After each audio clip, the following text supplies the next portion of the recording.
a lot of love. It's like a big celebration. So much energy and there's so much laughter and joy. We've become a family. I believe in it. Find out how rewarding it can be. How precious every child is. These kids all have promise.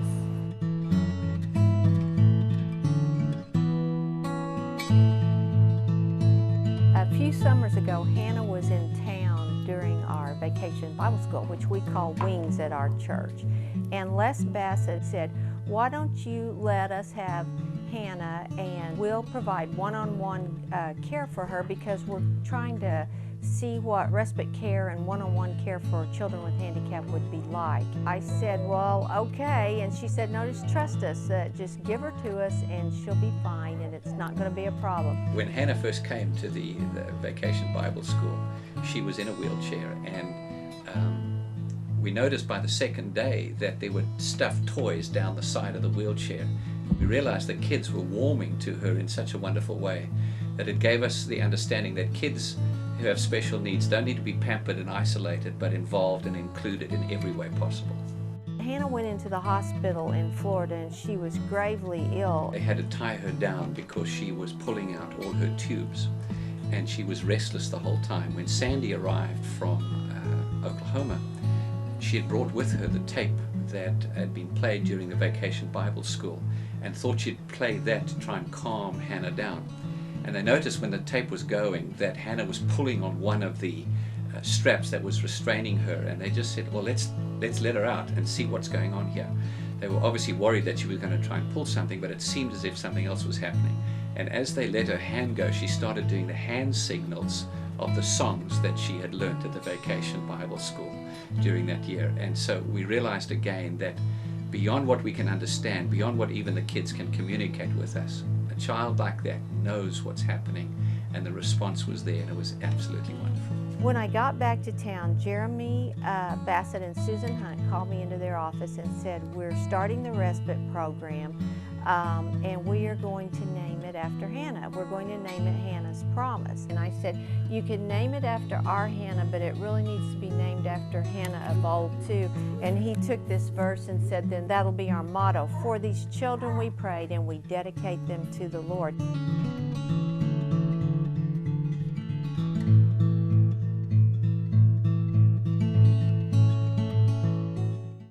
Every Saturday, Mom is at Hannah's Promise. And then on the Hannah's Promise day, every hour, is it time to go yet? Is it time to go? And that's an amazing thing. When you come in and you see these little smiling faces and you see the smiles on the faces of the parents, it's a feeling that you really can't describe.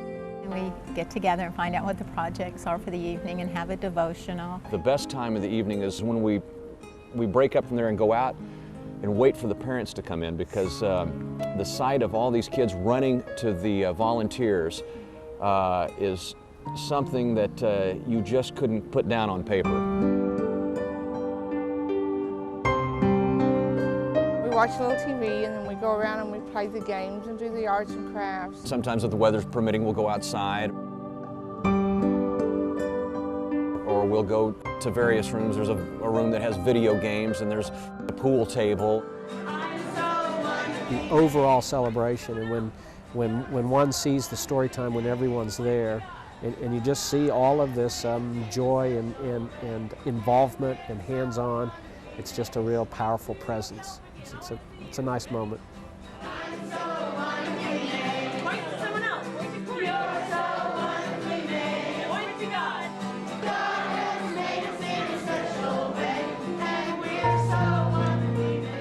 So much that here's somebody that wants to take care of my child, knowing what a handful he can be. They have developed center areas, a sensory room, the games that they choose.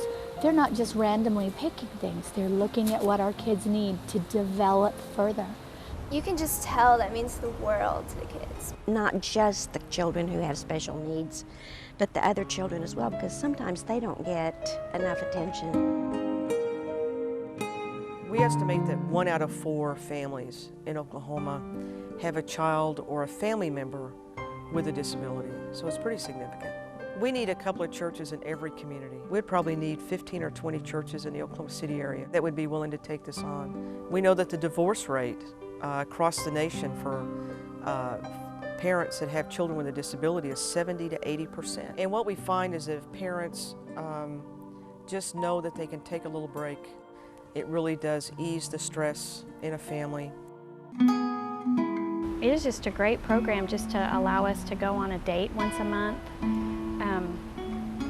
Gives us a break, a refreshment. Since we do get to go out, my husband and I have become closer. We're able to do more together. When special needs children, it lets the parents, have some time to relax and be together for 4 hours. And they know their children are in good hands and that they're well cared for. We just completely trust our volunteers. I've never left her at a Hannah's Promise respite care not feeling comfortable. It has been huge for us. I'm a single mom. I've been single since I was pregnant with Hannah. We had a prenatal diagnosis and her dad decided he did not want to be part of it. And so for me, I have no family here. Hannah's Promise has been our family. We're limited in what we can do and how many children that we can have. And I just think that this is an incredible ministry, that there are more than enough families that could use some help of this nature. So our prayer is that other churches will decide to develop another Hannah's Promise program. On the broad spectrum, it's a big devotion of a church body embracing community members that don't go to their church and that don't necessarily even go to church or that don't even know about God. Robin and I were very deliberate in looking for something that we could involve our children in and be a part of what they're doing too, and this ministry lets families do that. It's families helping families. We first started attending this church because they had someone that could watch Thomas. We were welcome. We're not doing it for any other reason to just be there for these families. We don't try to get them to become Christians or Methodists or anything like that. We're just there for them in this community. This is a group of people who knew nothing about our children, who decided that they felt a calling to serve children that other people might not serve, and they believe in them.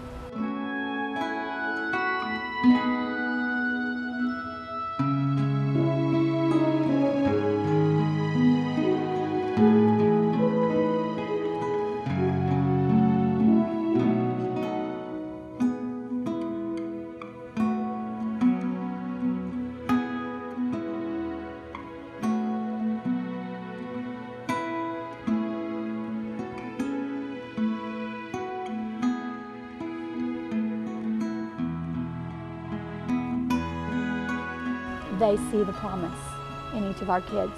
And so often the world doesn't. I do it from my heart because it makes my heart smile. It doesn't affect just one person. It affects you, it affects the child and the family all in positive ways. It's so rewarding. I look forward to it every month. My advice to anyone who's just thinking about it is be careful, because it'll steal your heart. We don't know what God has planned our kids for. We have no idea. But I can say that about my non-special needs kiddo, just the same way I do about Hannah. I don't know what God has planned for either of them, but there's a promise that He has a plan for both of them.